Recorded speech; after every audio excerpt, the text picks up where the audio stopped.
नमस्कार. ललितास रेसिपी चॅनलमध्ये तुमचं खूप खूप मनापासून स्वागत आहे.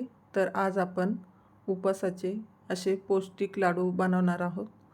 हे लाडू आपण वर्षभरातून कधीही बनवून खाऊ शकतो आणि 3 महिने हे लाडू खराबसुद्धा होत नाही आणि पौष्टिकसुद्धा आहे. तर चला मग आपण लाडू बनवायला सुरुवात करूया.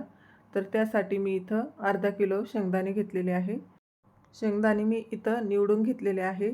त्यानंतर इथं मी आता कढईमध्ये भाजून घेत आहे. तर आपण आता भाजून घेण्यासाठी इथं कढईमध्ये टाकून घेतलेले आहे.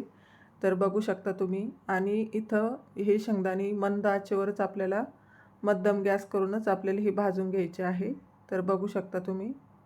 शेंगदाणे भाजत असताना कधीही घाई करायची नाही. आपल्याला 20 ते 25 मिनटं हे शेंगदाणे छान असे त्याची साल निघत नाही तोपर्यंत अशी भाजून घ्यायची आहे. थोडासा आपला कलरसुद्धा शेंगदाण्याचा बदलतो. बघू शकता आपले शेंगदाणे. तर साल निघू लागली तर ते आपण त्यावेळेस समजायचे आपले शेंगदाणे छान भाजलेले आहे. म्हणजे त्याचे लाडूसुद्धा छान लागतात आपले शेंगदाणे जर चांगले भाजलेले असले तर. इथं मी 50 ग्रॅम तीळ घेतलेले आहे आणि ती पण आपण छान इथं भाजून घेऊया. बघू शकता आपण. इथं आपली तीळ भाजून झालेली आहे. तीळ भाजण्यासाठी खूप जास्त वेळ लागत नाही. तर इथं मी एका ताटामध्ये काढून घेतलेले आहे. 50 ग्रॅम इथं मी बदामसुद्धा घेतलेले आहे. ते पण आपल्याला इथं हलकेसे भाजून घ्यायचे आहे. बघू शकता. तर आपण आता इथं शेंगदाण्याची साल थंड झाल्यानंतर काढून घेतलेली आहे.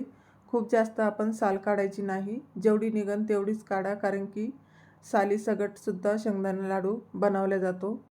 सर्वात आधी इथं मी बदाम बारीक करून घेतलेले आहे. बघू शकता तुम्ही. त्यानंतर इथं आपण शेंगदाणे बारीक करून घेणार आहोत. तर आपल्याला शेंगदाणे इथं छान अशी बारीक करून घ्यायची आहे. ठोसर आपल्याला हे ठेवायचे नाही, कारण की मग लाडू छान वळले जातात. तर बघू शकता ह्या पद्धतीने मी इथं बारीक दळून घेतलेलं आहे. तर सर्व शेंगदाणे आणि तीळसुद्धा मी याच्यातच टाकून बारीक करून घेतलेले आहे. तर आपण आता अर्धा किलो शेंगदाणे आहे, त्यासाठी मी अर्धा किलोच गूळ घेतलेला आहे. गूळ इथं आपण वितळून घेणार आहोत. तर आपण गूळ वितळण्यासाठी तर इथं तूप टाकून घेतलेलं आहे, मोठा 1 चम्मच. आणि त्यानंतर आपण आता गूळ टाकून घेऊया. इथं आपल्याला 2 ते 3 मिनटंच लागतात गूळ वितळण्यासाठी. तर बघू शकता इथं मी सर्व गूळ टाकून घेतलेला आहे आणि छान असं गुळाचं आपल्याला वितळून घ्यायचं आहे. म्हणजेच आपल्याला हा गूळ पगळून घ्यायचा आहे.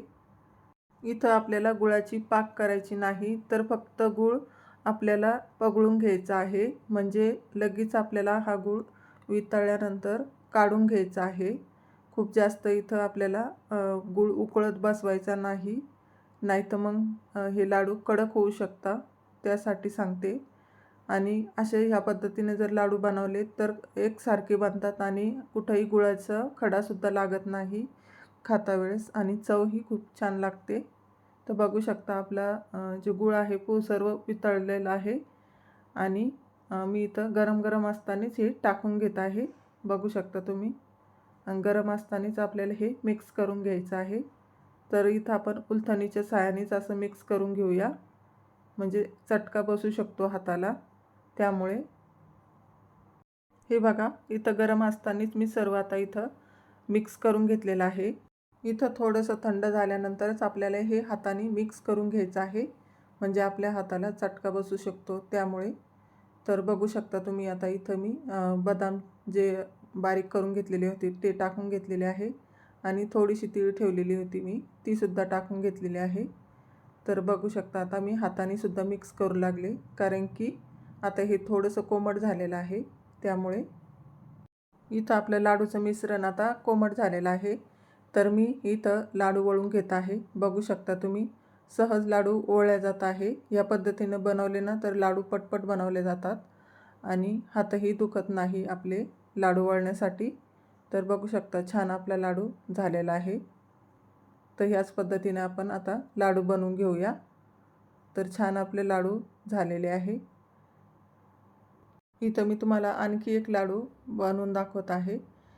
हे लाडू जर तुम्ही रोज सकाळी खाल्ला तर तुम्हाला थकवासुद्धा येणार नाही आणि दिवसभर एनर्जी राहते. आणि ज्यावेळेस मुलं शाळेत जातात त्यावेळेस नाश्ता करायला मुलांना वेळ नसतो, तर त्यांना असा लाडू तुम्ही एक दिला तर ते आवडीनं खातील. तर बघू शकता आपले इथं लाडू वळून झालेले आहे. सर्व लाडू मी ह्याच पद्धतीने वळून घेणार आहे. तर बघू शकता छान आपले लाडू बांधले जात आहे. तर ह्याच पद्धतीने आपण सर्व लाडू बांधून घेणार आहे. तर हे बघा छान आपला लाडू झालेला आहे. हे बघा इथं सर्व लाडू आपले झालेले आहे. तर एकदा नक्की बनवून बघा असे लाडू आणि कसे लागतात ते मला कमेंटमध्ये सांगा. आणि व्हिडिओ आवडल्यास लाईक करा. चॅनलवर नवीन असाल तर सबस्क्राईब करा. तुम्हाला इथं मी एक लाडू फोडून दाखवते. बघू शकता किती छान लाडू झालेले आहे. तर अशाच नवीन नवीन रेसिपी बघण्यासाठी पुन्हा भेटूया.